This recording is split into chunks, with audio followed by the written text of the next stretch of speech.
Localised and delocalised covalent bond. तो localised chemical bond या covalent bond क्या होते हैं?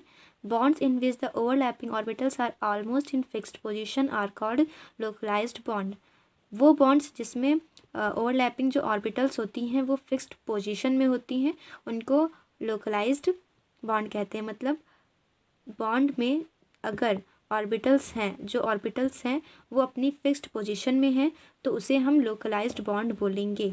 एग्जांपल के लिए H2CH3 single bond CH3 etcetera. और भी the electronic charge in is not distributed in atom और मॉलिक्यूल।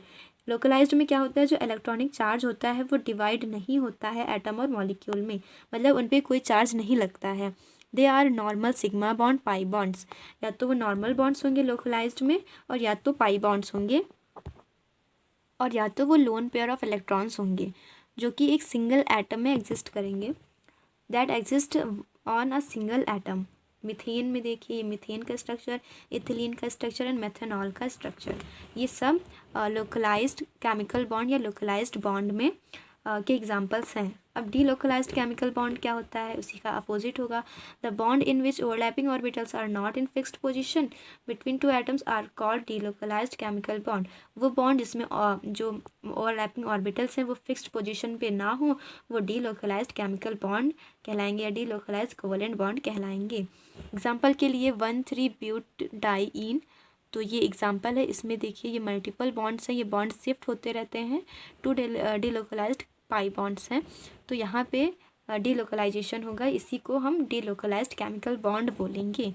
एग्जाम्पल के लिए हमने यही एग्जाम्पल लिया सी, इसमें 1 2 3 4 सी थे, तो 1 2 3 4 सी पहले हमने बना दिया। 1 2 3 4 5 6 हाइड्रोजन थे, तो 1 2 3 4 5 6 हाइड्रोजन हमने लगा दिए।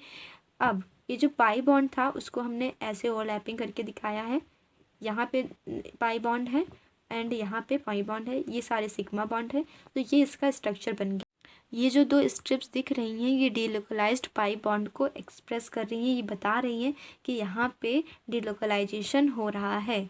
सो ये था what is delocalized covalent bond या what is delocalized chemical bond. Effects of delocalization on bonds. Delocalization से हमारे बॉन्ड्स पे क्या इफेक्ट पड़ेगा वो देखते हैं। तो इफेक्ट ऑन स्टेबिलिटी, सबसे पहला इफेक्ट जो है वो स्टेबिलिटी पे पड़ेगा।